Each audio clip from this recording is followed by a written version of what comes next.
Olá, meu nome é Ale Moreno e estamos agora juntos na aula número 4. Como eu disse nos encontros anteriores, a gente navegou pelo projeto Pedagogia da Horta, postura do educador, depois a gente veio para a aula 2 entendendo a transversalidade dos temas ao longo de cada encontro.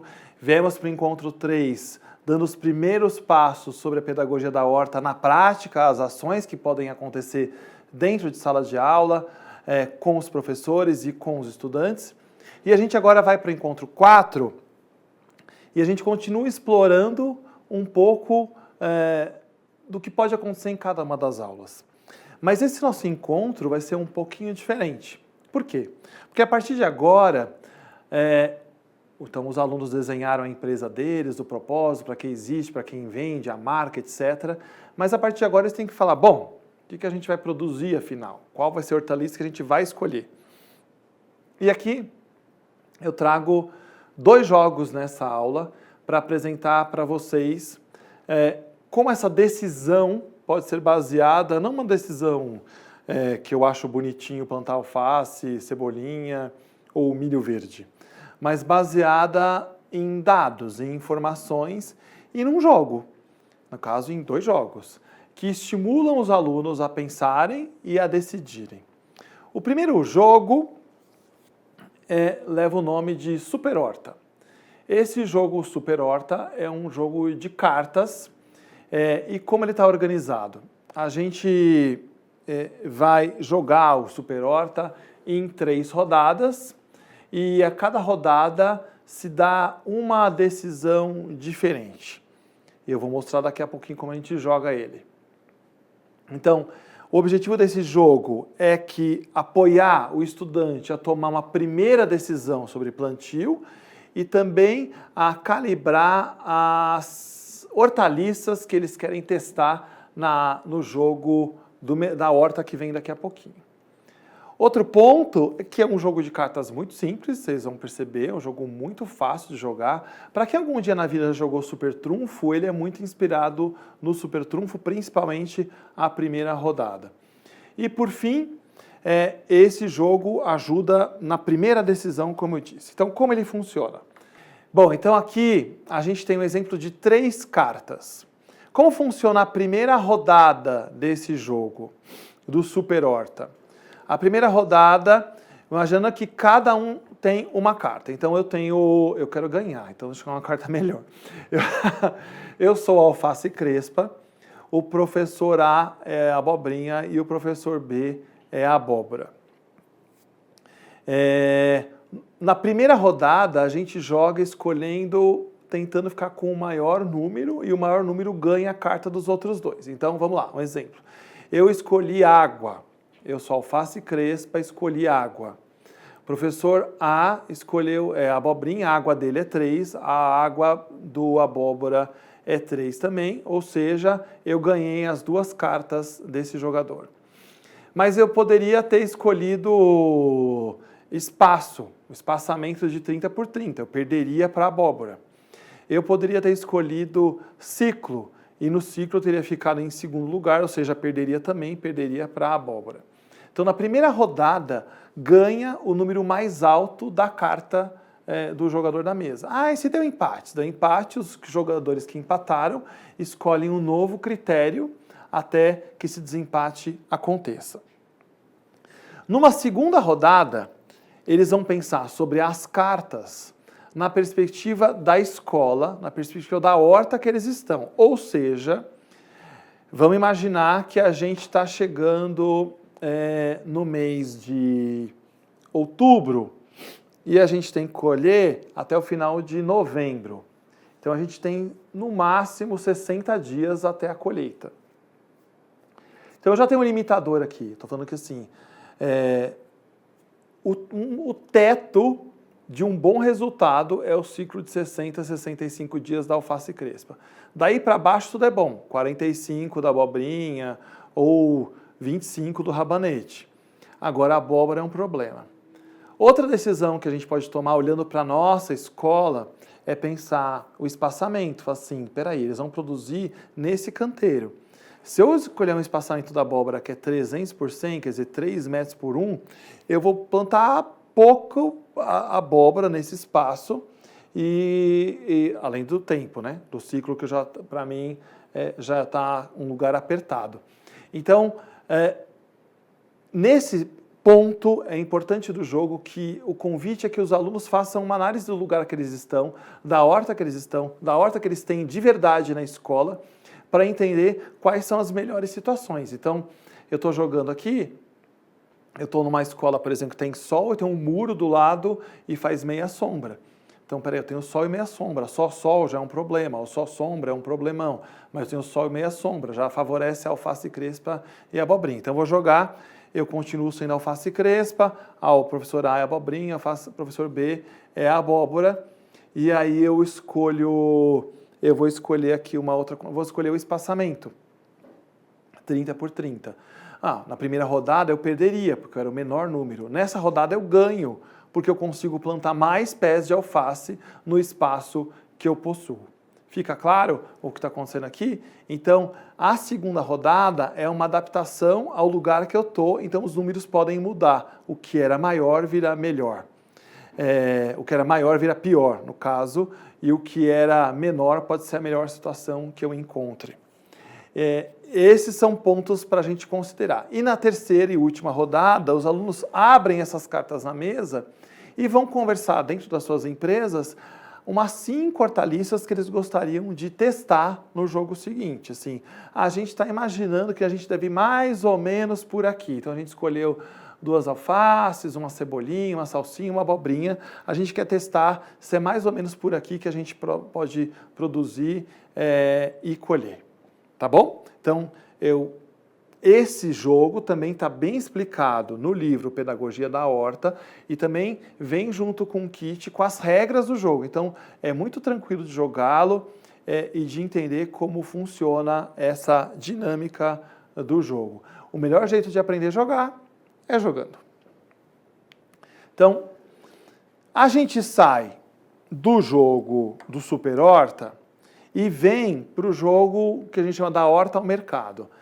Esse tabuleiro que vocês enxergam aí, nesse instante, ele é um componente do jogo, esse jogo da Horta Mercado, ele é dividido em 2.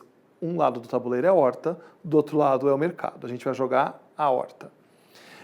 Como funciona? Então, a gente vai precisar da carta do super trunfo, a gente vai precisar da carta do super horta para que esse jogo aconteça. A gente tem uma série de cartinhas que são cartas de sorte e revés que afetam o jogo.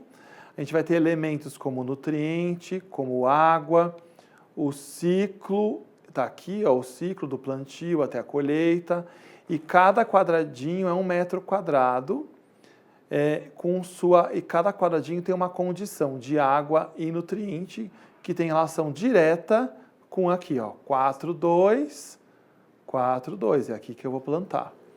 Mas, como eles vão jogando várias vezes, em algum momento eu vou ter que plantar talvez numa casa que não seja 4, 2, seja 3 e 4, e eu vou explicar como funciona. Então vamos caminhar pelo jogo, vou tentar explicar para vocês como funciona o jogo passo a passo, que acho que é importante que vocês entendam. Normalmente esse jogo tem uma curva de aprendizagem e acompanha 2 aulas pelo menos. 2 aulas que eu quero dizer 2 semanas, né? Então, se for 2 aulas de 45 e 2 outras aulas de mais 45 minutos. Então, estou falando de quase 180 minutos jogando esse jogo. Então, vamos lá. Então, cada jogador vai escolher uma carta que veio do jogo anterior, a carta que ele vai jogar. Essas peças coloridas são distribuídas a cada um dos jogadores, que é uma peça que representa cada um deles. Cada jogador recebe uma quantidade aqui, 5 recursos de água e 3 de nutriente. Eles vão posicionar a carta sorte e revés no tabuleiro, obviamente de costas, que eles vão tirando essas cartas que afetam a vida deles. Tem um marcador que marca o início do plantio até os dias das colheitas. E eles vão escolher sempre alguém do jogo que vai ser responsável por cuidar de cada etapa do jogo. É meio que o banco lá, que vai cuidar, vou andar o ciclo, chegou o dia da colheita, tem que ter alguém do grupo gerenciando nutriente, água, essas coisas vão acontecer ali. E eles vão definir uma ordem de jogo, quem começa para que esse jogo circule no tabuleiro. Vamos lá. Puder abrir para mim, eu vou... Então, a gente tem aqui, como eu disse, os elementos água e nutriente, tem uma cartinha de plantio, e tem aqui onde está essa flechinha, estamos no dia de plantio. Nesse dia de plantio, todo mundo vai plantar até a gente ocupar o tabuleiro inteirinho. Então, como funciona? Chegou a minha carta, eu vou plantar 4-2. Lembra que era 4-2? Olha lá, 4-2, 4-2, plantei 4-2. O jogador seguinte vem e planta com a carta dele, se fosse lá a abóbora, ele vai lá plantar no 3-3. E assim vai por diante até a gente ocupar o tabuleiro todo. Alguém ou algumas pessoas talvez não consigam aquilo que eles buscam, que eles estejam buscando. Por exemplo, se a minha carta é uma carta 3 e 3, e uma hora eu vou ter que plantar num quadradinho 2 e 2, eu vou ficar precisando de água e de nutriente. Isso significa que a cada momento que eu preciso, toda rodada eu tenho que cuidar da minha água, eu vou ter que usar aquele recurso água que eu ganhei na rodada inicial para cuidar da minha hortaliça. Na hora que começa o jogo, então todo mundo plantou, começou o jogo. Alguém vai tirar uma carta de sorte e revés. Então vocês viram aqui que eu andei a pecinha para o dia 7, começou. 7 dias da semana, o primeiro jogador tira uma carta e uma situação acontece. Aqui uma lagarta apareceu e o jogador perdeu um talhão, quer dizer, perdeu uma área dessa, perdeu um quadrado desse. Outra coisa importante de contar é que nesses espaços aqui, onde tem um quadradinho com uma folhinha dentro, são os espaços que o jogador tem que cuidar da nutrição da sua planta. E água, toda rodada que o jogador jogar, eles têm que cuidar da água.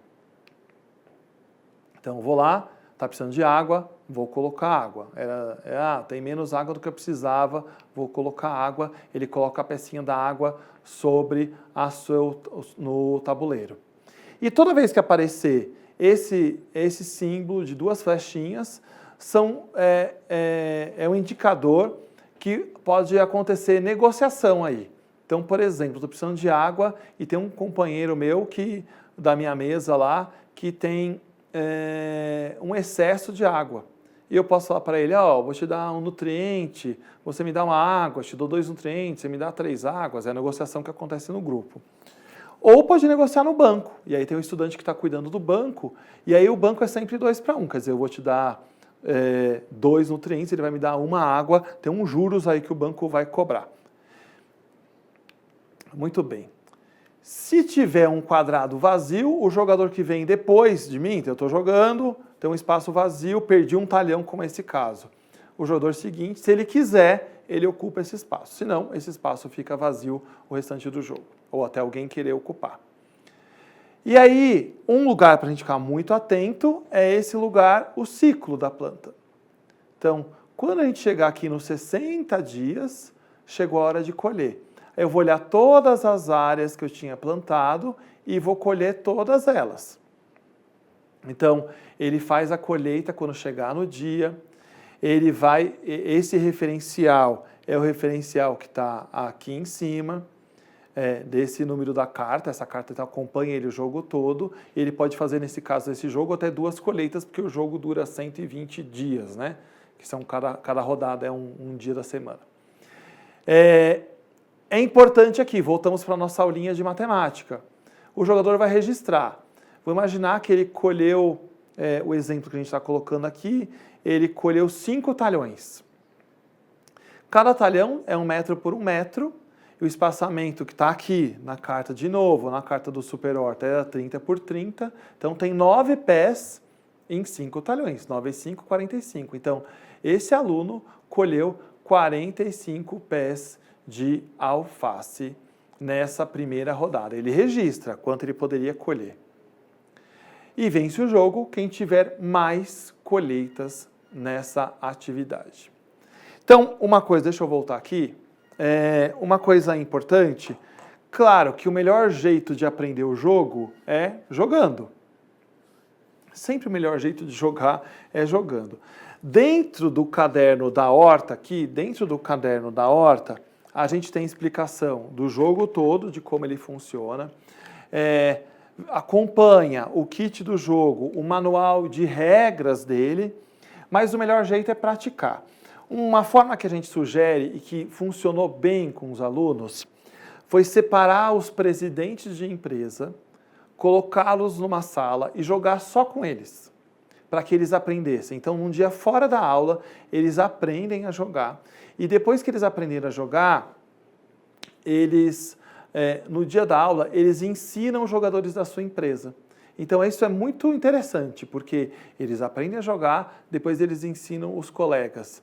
Eu acho que isso é um jeito bem interessante de funcionar, a gente ganha tempo e dá também para o estudante, empodera ele, se sente, nossa, é importante, eu posso ensinar meus colegas, ensino eles a jogarem, e já entende também o significado, porque no início do jogo, muitos estudantes não entendem o que eles estão fazendo direito, pode acreditar, não vão entender. O que é isso? Como assim? Planta o tabuleiro inteiro, colhe, estou perdendo talhão, tira uma carta, perdi área, perdi água, perdi isso, perdi aquilo outro. Ele começa a entender as dificuldades do plantio, das dificuldades de conseguir fazer a colheita, e vai levar ele até o ponto de tomar uma decisão. Fala assim, de fato, não vale a pena plantar o tal do morango que eu contei numa aula aí. Por quê? O ciclo é longo, ele exige muita água, eu não tinha recurso, acabou a água no meio do caminho, não consegui plantar. Então o jogo vai ajudar ele a tomar uma decisão, olhando para o ciclo, que o ciclo tem relação direta com o tempo da escola que ele tem entre, por exemplo, outubro até dezembro para colher, tem os 60 dias, não pode ser mais que isso. Então, conversa diretamente com o ciclo, com a quantidade de água, para análise dessa região, quanta água eu tenho na minha região, e nutriente. Mas, numa ordem de prioridade, é quase essa. E os riscos que essa hortaliça corre. Então, com as intempéries que vão rolar lá, de calor, de frio, de praga, de doença, etc., e que podem deixar essa espécie mais ou menos vulnerável nessas condições. O fato é que, da boca desse funil, o grupo de estudantes dessa empresa toma uma decisão, que é plantaremos tais e tais hortaliças a partir da próxima aula. A gente já vai começar a mapear quais serão, a quantidade de mudas que precisaremos, porque temos mais recurso, mais embasamento para decidir, e esse embasamento eles vieram desses dois jogos, do Super Horta e do jogo da Horta. Um ponto importante, né, que o professor fala assim, mas por que a gente vai jogar então? Por que a gente ficou jogando? A gente ficou aí quase 4 aulas, às vezes 4 aulas, 3, 4 aulas jogando. Para quê, né? Primeiro que eu já veio ouvir de estudantes coisas do tipo, por que a gente não joga mais? Porque eu consegui aprender coisas que nunca tinha aprendido. Cada carta, por exemplo, de sorte e revés, tem um significado, tem um texto, então tem uma intencionalidade na leitura, no entendimento da ciência, uma série de coisas estão ali. Mas um ponto importante, como eu já disse, do jogo é tomar a decisão do que eles vão plantar. Outro ponto é o letramento do estudante com relação às hortaliças. Então, entre a aula 1, que ele não sabia nada, e esse momento, ele fala assim, nossa, eu já entendo porque o jogo tem mais de 40 hortaliças no Super Horta. Então ele começa a ampliar repertório que ele nem sabia coisas que existiam, tipo caputinha e coisas do tipo. Ele começa a ampliar repertório sobre o tamanho do ciclo, sobre o tempo da escola e a relação daquilo que ele vai plantar. Ele volta para o planejamento. A hora que ele for montar o pitch dele, que é a hora dele falar e defender a empresa, ele sabe naquilo que ele está alicerçado. Peraí, não adianta eu querer plantar uma coisa que eu não vou colher, porque não tem tempo hábil para isso, não tem nem espaço para isso.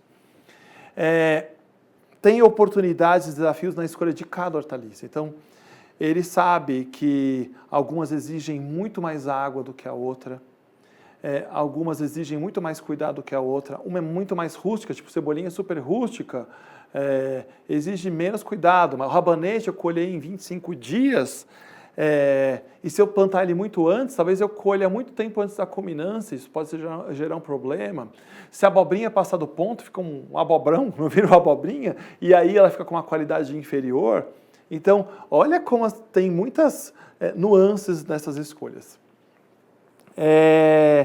Outro ponto importante é que eles vão informar e vão decidir quantas mudas por canteiro eles colocarão. Então, eles têm que saber o espaço, quanto eles vão plantar ali, e errar essa conta significa errar aquilo que eles vão colher ali na frente. Então, é matemática voltando para o jogo aqui.